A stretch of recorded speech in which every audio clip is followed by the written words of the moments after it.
Bem, a gente vai conversar um pouco nesta noite sobre Gabriel Delany, o livro A Alma é Imortal. Quando inicialmente pensamos em falar, imaginávamos tomar um capítulo do livro e aqui compartilharmos as nossas reflexões. Porém, quando começamos a ler a introdução do livro, vimos nas primeiras páginas tantos elementos interessantes que mudamos o foco do nosso estudo. Então, dividimos aqui em duas partes. Primeiramente, vamos falar um pouco sobre esta figura, Leon Denis, porque muitos de nós, espíritas, não o conhecemos, pouco ouvimos falar. Então, faremos aqui uma breve apresentação e depois faremos também um resumo da introdução do livro. Então, capítulos, eventualmente, poderão vir em outros momentos doutrinários, serem lidos e compartilhados. Quando a gente pensa em figuras como Gabriel Delany, Leon Denis, próprio Kardec, a gente pensa naquele contexto histórico, cultural, filosófico, religioso, no qual surgiu a doutrina espírita. Falarmos da doutrina espírita nos dias que correm, nos dias atuais, quando tudo já foi devidamente codificado, normatizado. Hoje nós temos aí uns 100 números de livros, além da revista espírita, além da própria codificação, tem livros a mancheias falando sobre mediunidade, experiências deste ou daquele tipo, mas eu acho que todo esse conjunto de obras não teria, evidentemente, o mesmo valor se não fosse a codificação espírita. E aí nós somos inevitavelmente levados àquele contexto, meados do século XIX, 1857, precisamente quando surgiu ali o Livro dos Espíritos, 18 de abril. Portanto, a gente é levado a pensar como foi e por que foi que a doutrina espírita surgiu ali, já que os fenômenos espíritas ou espirituais sempre existiram. Há relatos de fenômenos espirituais que datam do Livro dos Mortos, por exemplo, lá na cultura egípcia, no Velho Testamento, nas culturas da Suméria,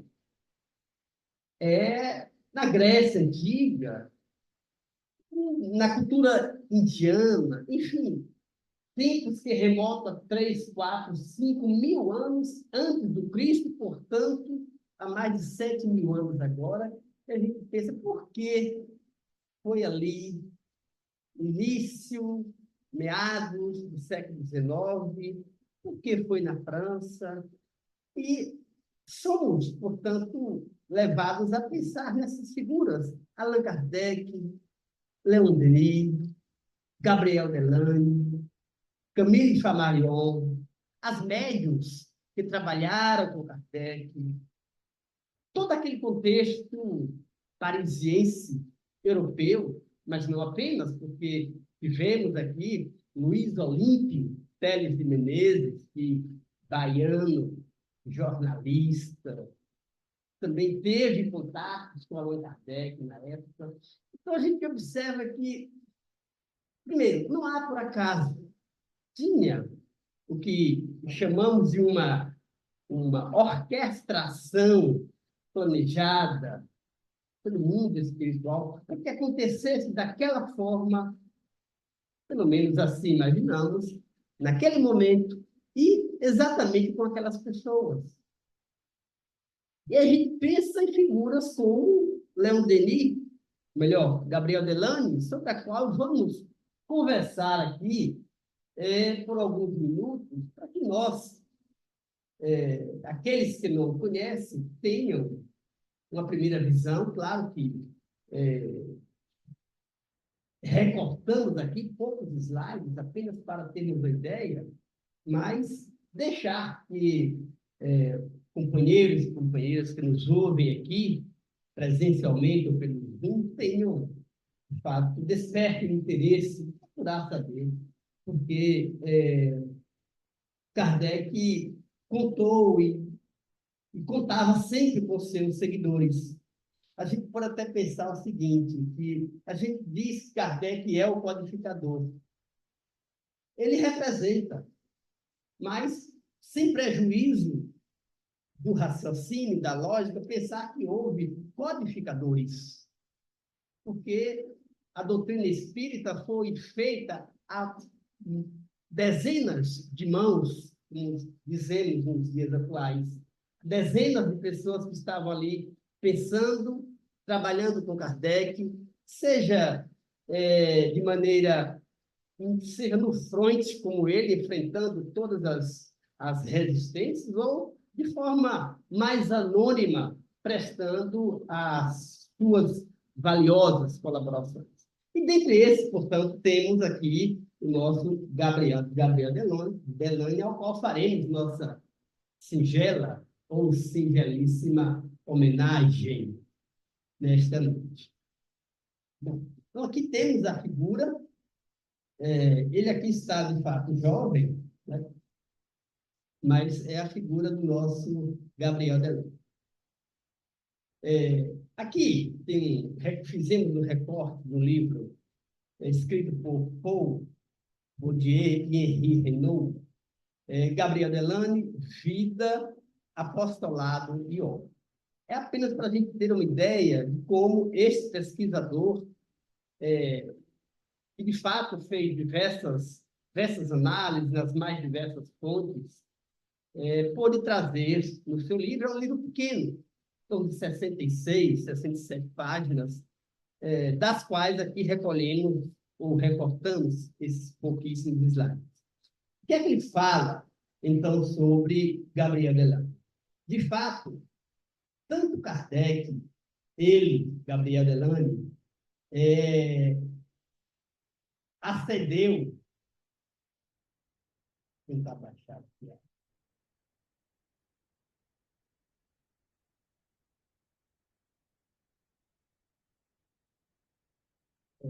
vou tentar tirar aqui.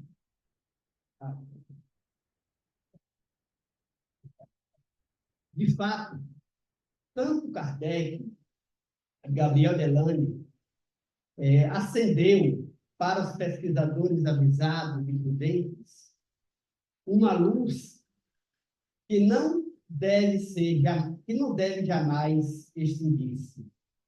Graças a ela, todos poderão, doravante, avançar na estrada luminosa e transmitir a chama sagrada a todos os peregrinos da verdadeira fé, que prosseguirão, por sua vez, no nobre esforço de seus antecessores para a conquista cada vez maior da verdade, apoiada na ciência e na fé, definitivamente aliadas para o seu triunfo. Uma marca de Gabriel Delany é que ele foi contemporâneo de Kardec, bem mais novo que Kardec, mas começou logo cedo a estudar a doutrina espírita, e ele sempre mostrou-se interessado pela parte das pesquisas dos fenômenos. Temos, ao lado de Gabriel Delane, a figura de Leon Denis.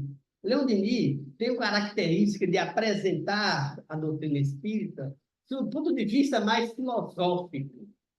Delane é mais científico, mais pesquisa, mais experimentação.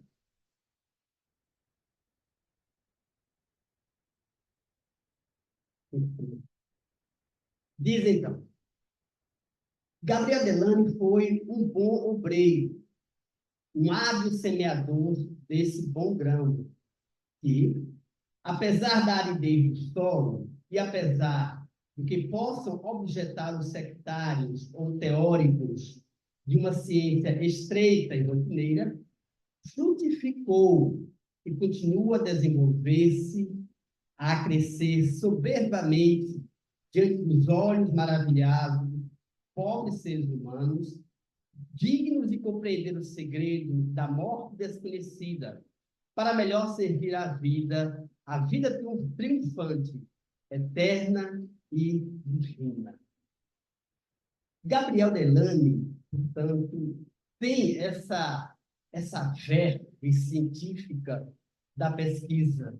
E claro que, se hoje ainda há uma certa resistência quando se fala nas pesquisas espiritistas, nos aspectos ligados à comunicabilidade, ligados à própria encarnação, naquela época você pesquisar, experimentar e mostrar isso era, de fato, uma tarefa muito árida, muito difícil, e, portanto, as resistências, os conflitos logo se alastraram, né? No seio onde Kardec e os seus dignos discípulos e seguidores tentavam, então, mostrar essa nova ciência, o chamado novo espiritualismo, ou, numa linguagem nossa, o espiritismo. Olha o que Paul Bourdieu diz. 3 homens na França mereceram, por seu devotamento à ciência espírita, serem chamados de apóstolos do espiritismo. São eles: Allan Kardec, Denis, Leon Denis e Gabriel Delane. Então, ele coloca, dentre aqueles que trabalharam com Kardec, no processo de pesquisa e de estruturação, de codificação da doutrina, coloca, portanto, ao lado de Leon Denis, o nosso Gabriel Delane, que foi, de fato, um apóstolo da doutrina espírita. Se a gente pensar, diga-se, naquele momento tão difícil, de tão pouca aceitabilidade dos conhecimentos espirituais. Basta vermos que naquela época existiam 2 grandes correntes: o materialismo, o sectarismo religioso, e, portanto, coube a Kardec fazer a junção dessas 2 partes, unir ciência e religião. Daí porque deve ter sido uma tarefa muito difícil para Kardec e para os seus companheiros. Bem, filho de pais espíritas, Alexandre Delane e Marie Alexandrine Didelot François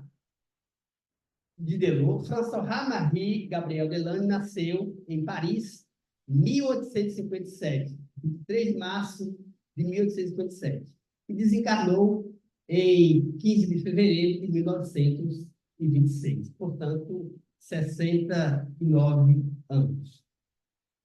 Foi um expoente da filosofia espírita e fez ver, por meio de suas obras, a evidência das comunicações dos espíritos que tornaram o espiritismo uma demonstração científica da imortalidade do espírito. Por meio de suas obras, repito, a evidência da comunicação, das comunicações dos espíritos. Quando a gente lê tenho aqui um slide mais adiante, a relação das obras, mas esse livro, A Alma Imortal, ele está cheio de experiências que Gabriel Delano fez. Daquelas mais conhecidas por nós, com outras evidências, outros fatos que ele pesquisou, que nós nem imaginávamos que pudessem ou que tivessem acontecido. Seu pai foi fundador da Liga Parisiense de Ensino e cofundador da Sociedade de Estudos Espíritas. Sua mãe era médium ostensiva, que colaborou com o trabalho da codificação espírita. Ou seja, ele nasceu em berço espírita. Não só nasceu, como participava de sessões espíritas na casa dele. E naquela época não existiam ainda os centros espíritas como hoje existem.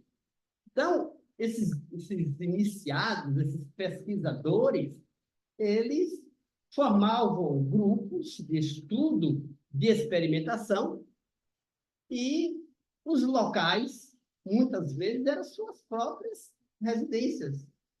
Então, Gabriel Delany teve, digamos, o privilégio de nascer num berço espírita.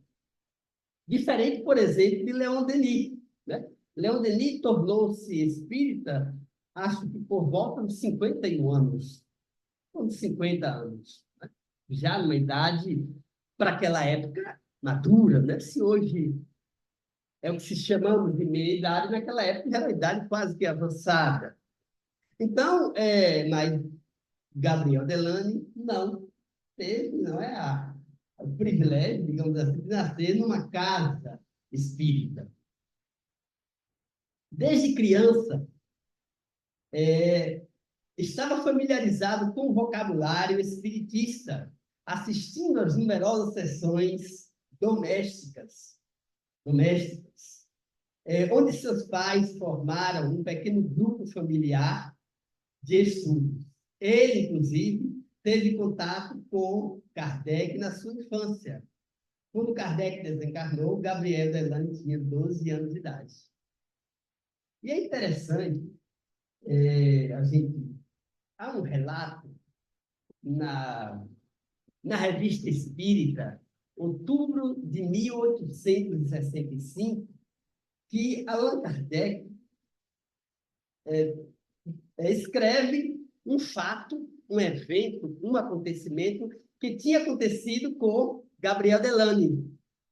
E esse evento seguramente deve ter sido narrado pelo pai de Gabriel, Alexandre Delany. Nessa época, Gabriel Delany tinha 8 anos de idade. Né? E conta Kardec na Revista Espírita, o título Os vossos filhos e as vossas filhas profetizarão. É o que está lá no texto, outubro de 1865. No contexto, Kardec está falando exatamente das pesquisas de fenômenos, sobre os fenômenos de efeitos físicos. Kardec fala do cuidado que se deve ter, do preparo que se deve ter para essas reuniões, para esses encontros. Ele diz, quanto mais cuidado se tem, quanto mais devotamento se tem ao trabalho, menos sujeitos os participantes estão e estarão às intervenções dos espíritos brincalhões. Portanto, mais resguardadas estarão essas pessoas do embuste, da mistificação e coisas desse tipo. Então, Kardec, apenas para contextualizar o fato da revista, está falando disso. E aí ele traz esse episódio de Delany, e muito embora Delany tenha aí 8 anos de idade, Kardec trata Delany como o senhor Delany. Como o senhor Delany. E ele disse que Delany, não obstante tendo essa idade, uma criança ainda, mas já tem profundo conhecimento acerca da doutrina espírita e fala com juízo de valor, fala com exatidão. Kardec, no termo justeza, fala com justeza. O que nós dizíamos hoje aqui, fala com conhecimento de causa. Isso com 8 anos de idade. E o relato vai nesses termos. Estava Delano brincando com mais 3 amigos. Uma prima sua, de 5 anos, um outro amigo com 7 anos e o outro com 4. Estavam brincando na frente de uma casa, próxima à casa de seus pais. E a dona da casa sai e pergunta dirige-se a Gabriel e pergunta ali sobre o nome. Meu filho, qual é o seu nome? Aí ele diz, Gabriel, minha senhora. Aí ela pergunta, o que o teu pai faz? Aí ele diz, o meu pai é espírita. Aí ela disse, eu não conheço essa profissão. Aí ele diz, minha senhora, ser espírita não é uma profissão. O meu pai não recebe nada pelo que faz. E faz gratuitamente para ajudar a todas as pessoas. Aí ela, espantada, né, ouvindo isso de uma criança, pergunta, mas eu não entendi o que você quer dizer, o que você está falando. Ele disse, a senhora não conhece sobre o fenômeno das mesas girantes? Aí ela disse, gostaria que o teu pai viesse aqui para me provar que as mesas giram. E ele respondeu, não precisa, eu mesmo posso fazer. Com 8 anos. Não precisa, eu mesmo posso fazer, se a senhora assim permitir. Eu disse, mas não, venha, quero ver se você vai movimentar a mesa.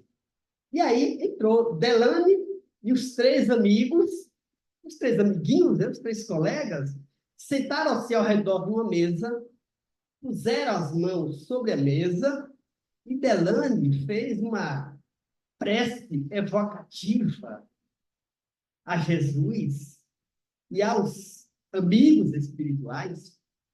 E assim que ele terminou a prece, a mesa levantou e desceu abruptamente sobre o chão. Aí Delane disse para a mulher, já pálida e suada de medo, né? Disse para ela, pode perguntar. E ela pergunta, quem é que está aí? Aí a mesa vai batendo, formando as palavras e responde, o teu pai. Ela olha para Gabriel Delane sem entender nada e ele diz, pode continuar a perguntar. E ela pergunta, eu posso entregar uma carta ao destinatário que acabei de escrever? E aí a mesa responde, sim, deve entregar. Deve entregar. Ela pergunta, quantos anos há que morreste? Aí a mesa bate 8 vezes, indicando 8 anos. Aí ela pergunta, como é o teu nome e qual a cidade em que morreste? E a mesa responde. A partir daí, ela entra em lágrimas, digamos, em estado de choque, e não consegue continuar com o diálogo. Kardec, então, faz um comentário, trazendo este fato, esse evento, ele faz um comentário sobre as manifestações físicas sérias e mostra que, neste fato, seria impossível haver um embuste. Como caracterizar o embuste numa situação dessa? Estão ali 4 crianças, todas pegas, digamos, de surpresa, porque estavam brincando, né? Absolutamente descontraídas, são convidadas para uma experiência tão séria e naturalmente vão com toda simplicidade, com toda naturalidade e provoca, não é? Fenômenos desse tipo. Então, Kardec quer mostrar que o trabalho de materialização, os fenômenos de materialização feitos de forma séria, têm o apoio, têm o auxílio do mundo espiritual.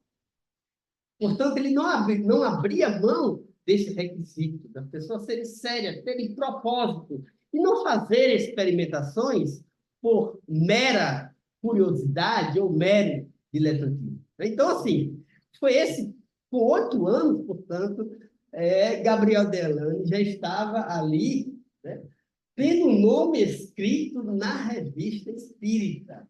Vemos o quanto Kardec prezou por esse fato que grafou ali um relato na Revista Espírita. Olha só, desde menino, Delany não gozava de boa saúde. Tinha um abscesso no olho esquerdo que o isentou do serviço militar e do qual resultou uma infecção que prejudicaria progressivamente a sua visão.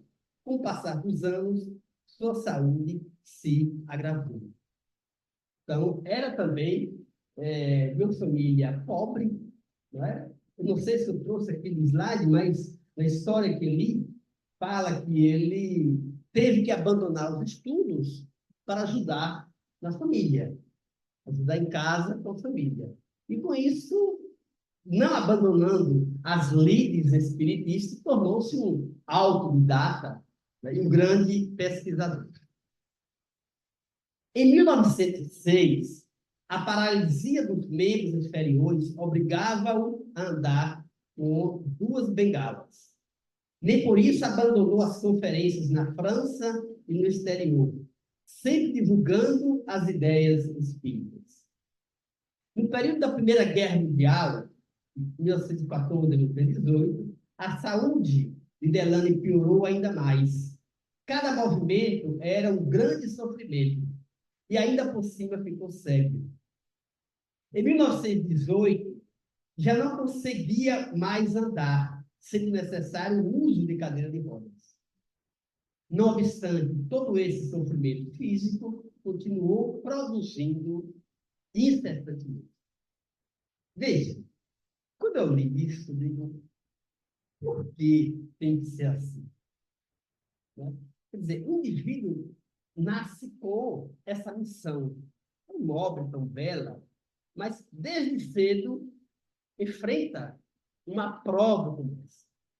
E ainda ontem, nós estávamos conversando num grupo espírita, do qual participamos, sobre essa questão de prova, de expiação, e aí está uma prova. O indivíduo nasce com essa missão para ajudar de forma ativa na codificação da doutrina espírita, né, que, convenhamos, foi avalizada por Jesus e pela pleiade de espíritos que ali estavam assessorando, inspirando Kardec. E vem Gabriel Delany, né, nessa situação, nesse contexto, mostrando para nós valiosa lição. Porque, não obstante a deficiência física, as limitações físicas que ele tinha desde a sua adolescência, não parou de trabalhar, não parou de servir. Isso, para nós, é um exemplo precioso. Porque muitas vezes nós ouvimos bem, nos locomovemos bem, temos todas as facilidades hoje que a modernidade nos faculta, mas temos muito pouca disposição para estudar, para aprender e para ajudar o outro. E Leon Denis, nós vimos aqui, dias atrás, quando falamos sobre Eurípides Barçanufo, também um apóstolo do Evangelho de Jesus, que trazia desde cedo limitações físicas imensas, mas levou até o fim o seu desiderato, a sua missão. Então, está aí um exemplo para nós. Aqui tem, dedicou-se ao trabalho de aproximar a ciência da religião e demonstrar que o Espiritismo se apoia em bases científicas, tendo escrito as obras Espiritismo perante a Ciência, em 1885. O Fenômeno Espírita, em 1893. A Evolução Anímica, 1895. A Alma é Imortal, em 1897. Pesquisa sobre a mediunidade, 1898. As aparições materializadas de vivos e mortos, volume 1, 1909, volume 2, 1911. E o livro sobre a reencarnação, que foi publicado em 1927, portanto, após o desencarne. Então, aí está, né, estão aí essas obras mostrando que uma pessoa que não frequentou as cátedras, a universidade, e, não obstante as limitações, conseguiu produzir também para a nossa abençoada doutrina espírita. Bom, logo no início dos seus estudos e pesquisas, recebeu da espiritualidade. Vou tentar tirar aqui.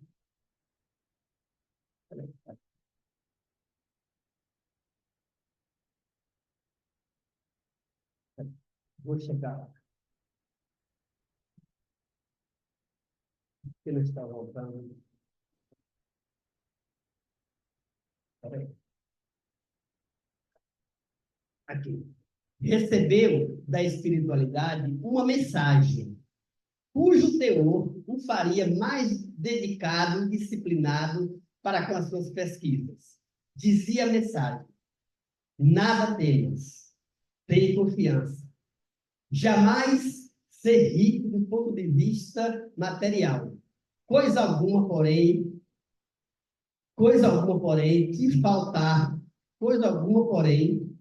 te faltar na vida. Acho que faltou alguma coisa. Bem, mas é essa mensagem que ele recebe no início da sua missão. Em 1883, fundou a revista O Espiritismo. Como ele não tinha condição financeira, ele recebeu de Elizabeth de Esperance uma doação que ajudou com as despesas. Em 1904, juntamente com Charles Michel, presenciou fenômenos de materialização de Vila Carme, em Argel. A produção literária de Delane não se apoia em especulações imaginárias, mas em fatos por ele mesmo investigados e confirmados. Ou seja, ele não foi um cientista de cátedra ou de gabinete. Ele foi a campo estudar, pesquisar e produzir. Em sua luta para estabelecer a verdade espírita, sabedor dos males gerados pela ignorância, pelo fanatismo e pela paixão desregrada, escreve: a luta é inflamada e proveniente e provavelmente será longa, de vez que os prejuízos religiosos e científicos se mostram obstinados. Insensivelmente, porém, a evidência acaba impondo-se. Temos agora a convicção de que a certeza da imortalidade se torna uma verdade científica, cujas consequências benfazejas, fazendo-se sentir no mundo inteiro, mudarão os destinos da humanidade. Vejamos que ele não abre mão da pesquisa e da ciência. A imortalidade se torna uma verdade científica. E ele cita aqui os prejuízos religiosos e científicos. De um lado, nós tínhamos, na época, o sectarismo religioso, com todo o seu caudal de liturgias. E, do outro lado, a ciência materialista, que nada admitia além daquilo que pudesse pegar, tocar, colocar numa bancada e analisar átomo a átomo. Então, por isso que ele chama aqui os perigos religiosos e científicos. Mas, com a doutrina espírita, cujas consequências bem-fazejas, fazendo-se sentir no mundo inteiro, mudarão os destinos da humanidade. Delane fez ver, através de suas obras, que a física moderna, o magnetismo, o hipnotismo, a sugestão verbal ou mental, a clarividência, a telepatia e o espiritismo, todos esses conhecimentos novos são convergentes para as fronteiras espirituais. Todos esses aspectos ligados ao magnetismo, ao hipnotismo, à clarividência, à telepatia, eram objetos de especulação à época de Delane.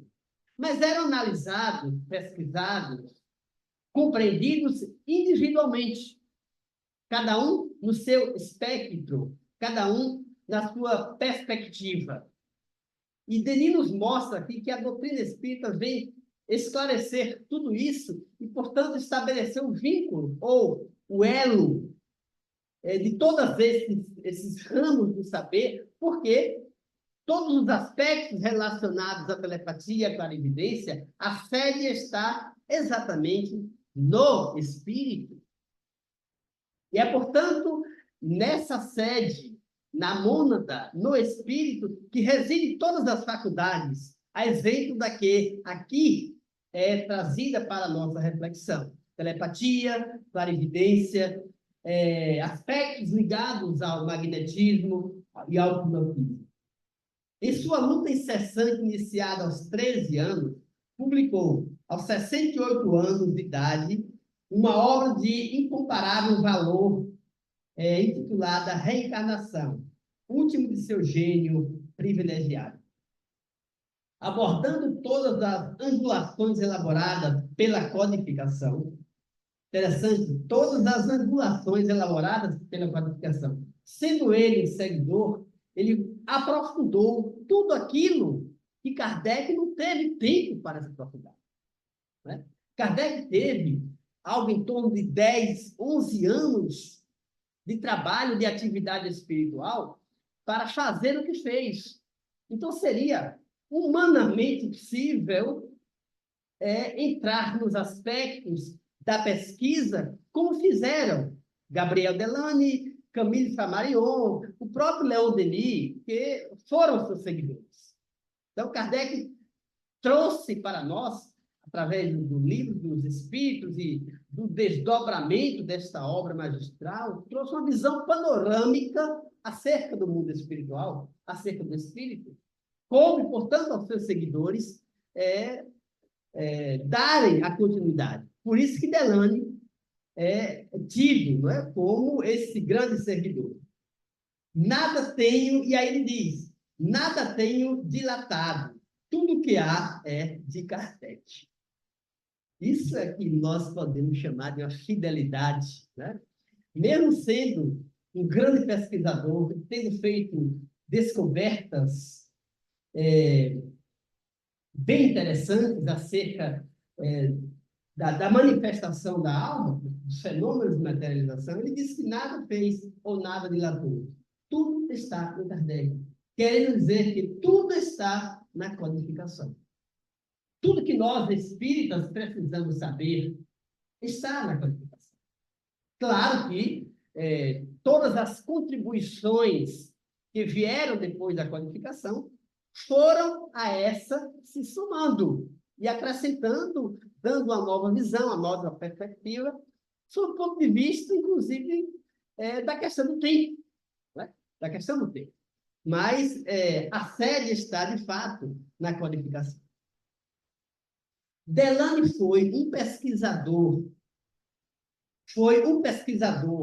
que, de maneira incansável, soube aproximar a ciência da religião, certo que ambas teriam que caminhar unidas para uma compreensão lógica do universo e de seus habitantes, os espíritos. Então, o foco de Gabriel Delane em suas pesquisas foi fazer a ligação entre a ciência e a religião. O insigne pesquisador dedicou toda a sua vida à propagação do espiritismo, pelo qual se sacrificou inutilmente aos olhos daqueles que só veem no imediatismo a verdadeira razão do ser humano. Ou seja, para aqueles que veem na vida material o fim de tudo, todo o trabalho feito por Gabriel Delany foi absolutamente inútil, foi um sacrifício inútil. Então, mas para nós que acreditamos, ou para aqueles que acreditam na imortalidade, na pré-existência do espírito e na imortalidade da sobrevivência após a morte, ele trouxe, ele desvelou ou tirou o véu de muitas coisas, muitos fenômenos que até então estavam obnubilados, escondidos e muitas vezes incompreendidos. O Espiritismo projeta luz nova sobre o problema da natureza da alma, fazendo que a experimentação interviesse na filosofia. Ele facultou que o espírito seja visto de maneira efetiva e que todos se certifiquem de que, até então, o mesmo espírito estivera muito mal conhecido. O estudo do eu, isso consta da introdução do livro A Alma é Imortal. O estudo do eu, isto é, do funcionamento da sensibilidade, da inteligência e da vontade, faz-se perceber a atividade da alma. Porém, nada nos diz sobre o lugar onde se passam tais fenômenos, que não parecem guardar entre si outra relação afora da continuidade. Todos os fenômenos pesquisados, a telepatia, a clarividência, mostram que há um eu, que há um agente pensante. Mas, quando a gente não faz a ligação desse agente pensante com a essência que é o espírito, vemos que uma coisa não guarda relação com a outra. Então, para esses pesquisadores, como não admitem eles a reencarnação e a sobrevivência do espírito após a morte, chamada morte, então tudo não passa de uma mesma existência, do que ele chama aqui fora da continuidade, ou seja, da continuidade da vida material. Portanto, a doutrina espírita, quando ela mostra a existência do espírito, a existência do eu fora o mundo material, todos esses fenômenos anímicos relacionados à telepatia, à clarividência, por exemplo, eles fazem um sentido, estabelecem-se entre eles, portanto, uma teia, porque o cerne de tudo isso está o espírito. É isso que a gente aprende, né?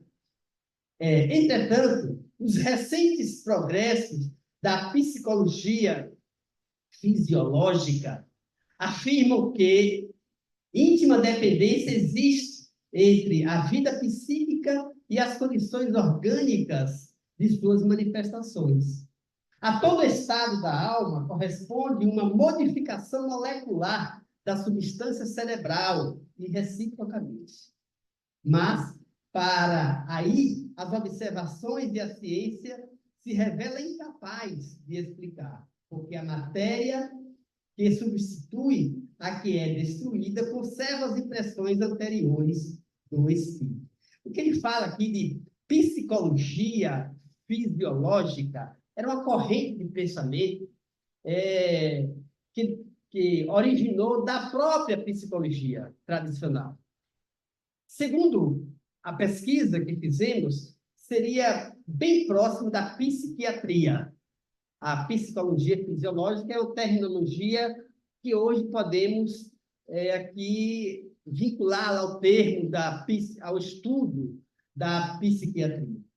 Né? Então, assim, a psiquiatria mostrava exatamente isso, né? Essa ligação entre as ligações mentais, os neurônios, com as respectivas reações físicas que o paciente percebia. Mas, repete-se, tudo estava centrado no ser, enquanto identidade limitada a uma encarnação, né? Não extrapolava aos aspectos da reencarnação, da imortalidade da alma. A ciência espírita se apresenta, nos diz Gabriel Delany, se apresenta justo para preencher essa lacuna, provando que a alma não é uma entidade ideal, uma substância imaterial sem extensão, e sim que é provida de um corpo sutil, onde se registram os fenômenos da vida mental e a que foi dado o nome de perispírito. A ciência espírita se apresenta justo para preencher essa lacuna. Qual é a lacuna que ele está falando? Dos fenômenos paranormais que até então se estudavam, se pesquisavam, mas sem fazer uma conexão com a sede, digamos, produtora de todos esses fenômenos, que era o espírito, que se manifesta via perispírito, é o que Denis fala aqui, e que, portanto, produz todos esses fenômenos amplamente estudado e pesquisado desde aquela época. O eu pensante é inteiramente distinto do seu envoltório e não se poderia identificar com este. Do mesmo modo que a veste não se identifica com o corpo físico. Todavia, entre o espírito e o perispírito, existem as mais estreitas conexões, porquanto são inseparáveis um do outro. Está mostrando o quê nesta tela? Está mostrando que nós, espíritos, somos independentes desse envoltório que nos utilizamos, seja no mundo material, seja no mundo espiritual, chamado perispírito, para nos comunicarmos, para nos fazermos ver, para nos fazermos sentir. Por isso que há uma ligação, uma conexão muito forte, muito estreita, que Delany fala aqui. E desse ponto de vista, podemos dizer que a ligação do perispírito com o espírito, ela é uma ligação quase que inseparável. A gente pode dizer quase, porque podemos imaginar que em algum momento do nosso processo evolutivo, evoluiremos de tal modo que não precisaremos mais do perispírito. Mas aí é algo que nos foge a capacidade de compreensão. Por enquanto, vamos nos ater ao que Gabriel diz aqui, o nosso Delano diz aqui, e imaginarmos, portanto, que nós, em relação ao nosso perispírito, temos uma ligação de inseparabilidade, digamos assim. Como explicar que a alma conserve suas lembranças? Eram as pesquisas que ele fazia. Como explicar que a alma conserve suas lembranças? Neste mundo, temos um corpo definido pela sua forma de envoltório físico, o cérebro, que se afigura o arquivo da nossa vida mental. Mas, quando este corpo morre, quando esse substrato físico é destruído, que sucede às lembranças da nossa existência atual? Onde se localizarão as aquisições da nossa atividade física, sem as quais não há possibilidade de vida intelectual? Estará a alma destinada a fundir-se na erraticidade, a se apagar no grande todo, perdendo a sua personalidade? Veja que são questões que ele coloca, repito, na parte introdutória do livro, porque a partir daí, cada questão dessa terá uma resposta, mas diga-se e repete-se, uma resposta pautada na pesquisa, na experimentação. Vimos que já aos 8 anos de idade, ele era um pesquisador nato, né? O Espiritismo nos leva a comprovar que a alma é sempre separável de uma certa substancialidade material, porém, com uma modalidade especial, infinitamente rarificada. Essa matéria possui formas variáveis, segundo o grau de evolução do espírito e conforme ele esteja na Terra ou no espaço. Ele está falando aí do perispírito, né? O nosso tempo está findando, acho que não vai dar para a gente passar todos os slides. Vamos, então, só para a gente concluir, refletir em conjunto sobre esta tela. Para esta demonstração, nos diz Gabriel Delano, recorremos não só aos espíritas propriamente ditos, mas também aos magnetizadores espiritualistas e aos sábios independentes que hão começado a explorar este domínio novo. Ao mesmo tempo, facultado nos será comprovar que a corporeidade da alma não é uma ideia nova, que teve numerosos partidários, desde que a humanidade entrou a preocupar-se com a natureza do princípio pensante. Então, aqui é um breve recorte da introdução do livro e aconselho aqui a que todos nós nos debrucemos sobre as pesquisas que ele fez. Então, em função do nosso tempo, a gente vai parar por aqui, mas fica, então, um convite para estudarmos não só o livro A Alma Imortal, mas todas as obras, né, tão bem pesquisadas, estudadas e escritas pelo nosso Gabriel Delano. Nosso abraço aos irmãos aqui presentes, também aos companheiros e companheiras do Zoom. Vamos concluir aqui e passar para o momento dos nossos passos.